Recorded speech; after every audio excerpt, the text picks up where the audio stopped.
श्री कृष्ण गोविंद हरे मुरारी, हे नाथ नारायण वासुदेवाय। ओम नमो भगवते वासुदेवाय नमः। जय श्री कृष्ण मित्रों, राधे राधे। आज की वीडियो में विजया एकादशी व्रत कथा का श्रवण करने जा रहे हैं। प्रिय भक्तों, हमें सदैव कथा को एकाग्र चित्त होकर के श्रवण करना चाहिए। देखिए, प्रयागराज में अभी महाकुंभ लगा हुआ है। यदि आप उस तीर्थ नगरी में हैं तो वहाँ पर आप स्नान कर सकते हैं, अन्यथा कहीं पर भी गंगा नदी है, पवित्र नदियाँ हैं, सरोवर कुंड है, घर से बाहर आप उनमें स्नान कर सकते हैं। यदि यह सब कुछ संभव नहीं है तो आप घर में गंगा जल में जल मिश्रित करके एक बाल्टी में स्नान कर सकते हैं। माँ गंगा का भाव करते हुए आपको जरूर लाभ मिलेगा। चलिए कथा आरंभ करते हैं।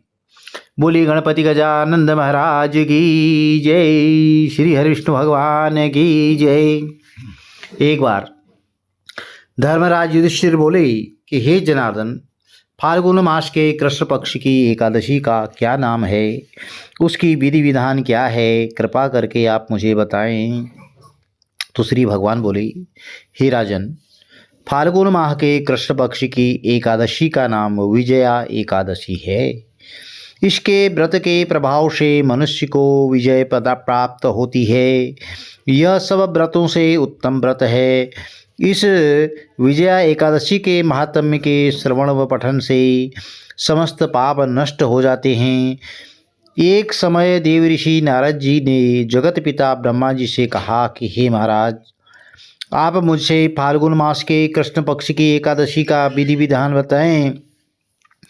तो ब्रह्मा जी कहने लगे कि हे नारद, विजया एकादशी का व्रत पुराने और नए पापों को नाश करने वाला है।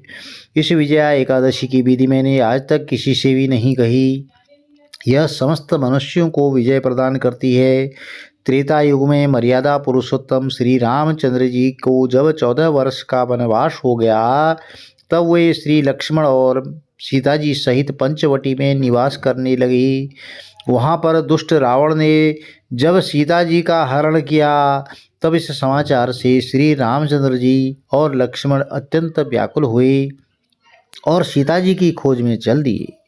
घूमते घूमते जब वे मरणासन्न जटायु के पास पहुँचे तो जटायु उन्हें सीता जी का वृत्तांत सुना करके स्वर्गलोक को चला गया। कुछ आगे जाकर के उनकी सुग्रीव से मित्रता हुई और बाली का वध किया।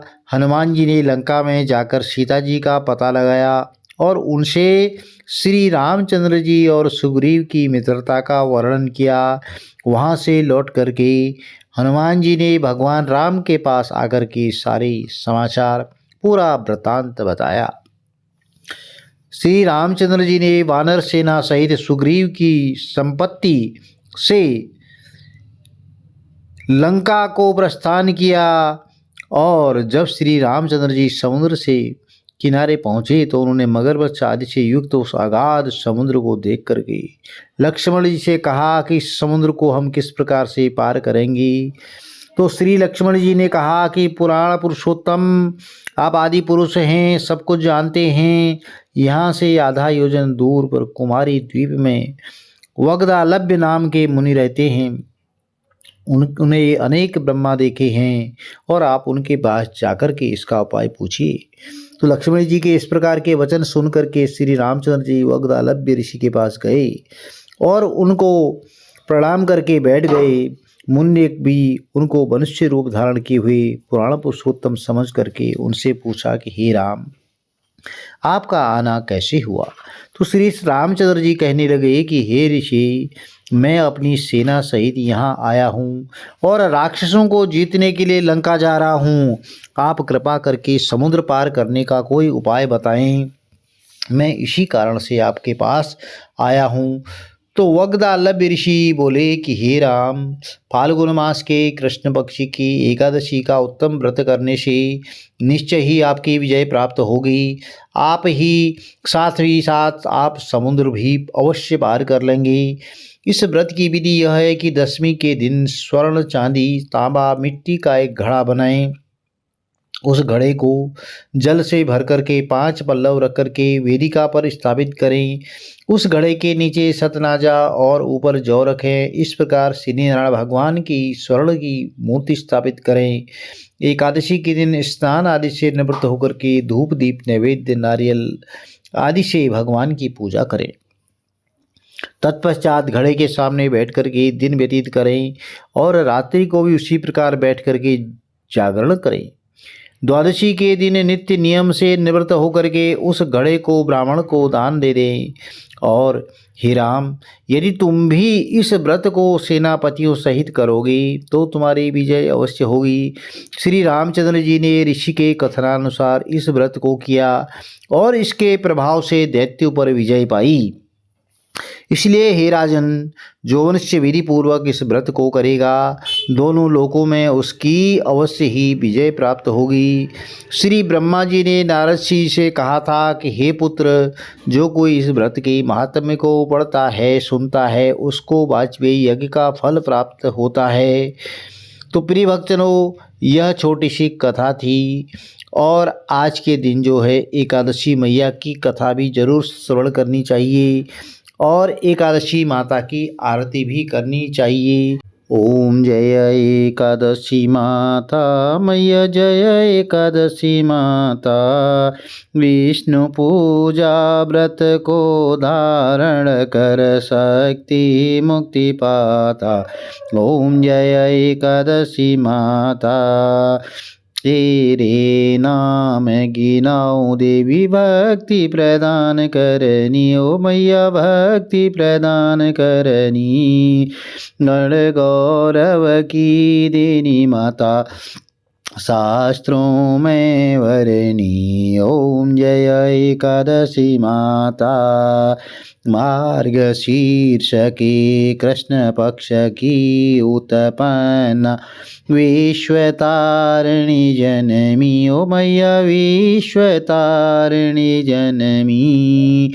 शुक्ल पक्ष में हुई मोक्षदा, मुक्तिदाता बन आई। ओम जय एकादशी माता।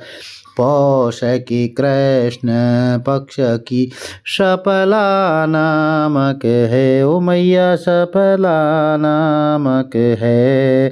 शुक्ल पक्ष में होई पुत्रदा, आनंद अधिक रहे। ओम जय एकादशी माता।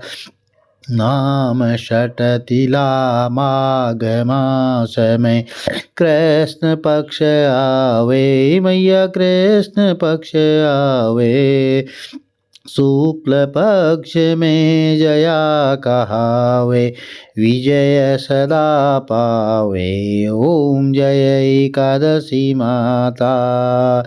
विजया फागुन कृष्ण पक्ष में शुक्लामल की। ओ मैया शुक्लामल की। पाप मोचनी कृष्ण पक्ष में चैत्र महाबली की। ओम जय एकादशी माता।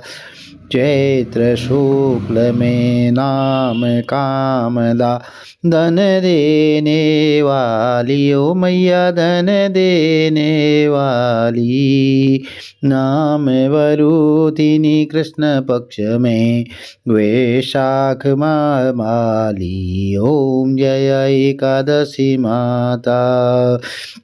शुक्ल पक्ष में होय मोहिनी, अपरा ज्येष्ठ कृष्ण पक्षी। ओ मैया अपरा ज्येष्ठ कृष्ण पक्षी। नाम निर्जला शव सुख करनी, शुक्ल पक्ष रखी। ओम जय एकादशी माता। योगिनी नाम आषाढ़ में जानो, कृष्ण पक्ष करनी। ओ मैया कृष्ण पक्ष करनी। देव शयनी नाम कहायो, शुक्ल शुक्ल पक्ष धरणी। ओम जय एकादशी माता। कामिका श्रावण मास में आवे, कृष्ण पक्ष कहिए ओ मैया कृष्ण पक्ष कहिए। श्रावण शुक्ला होय पवित्रा, आनंद से रहिए। ओम जय एकादशी माता। अजा भाद्रपद कृष्ण पक्ष की परिवर्तिनी शुक्ला। ओ मैया परिवर्तिनी शुक्ला। इंदिराया अश्विन कृष्ण पक्ष में, व्रत से भवसागर निकला। ओम जय एकादशी माता। पापांकुशा है शुक्ल पक्ष में, आप हरनहारी। ओ मैया आप हरनहारी।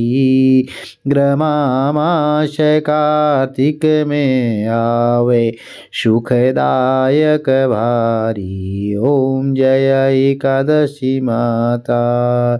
देवोत्थानी शुक्ल पक्ष की दुख नाशक मैया। ओ मैया दुख नाशक मैया।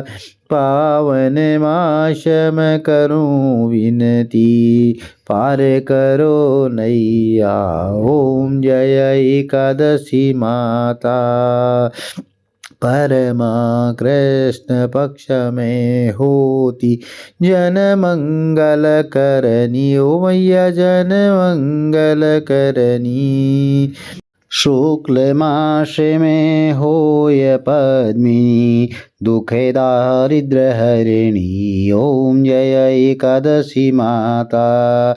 जो कोई आरती एकादशी की भक्ति सहित गावे, ओ मैया भक्ति सहित गावे।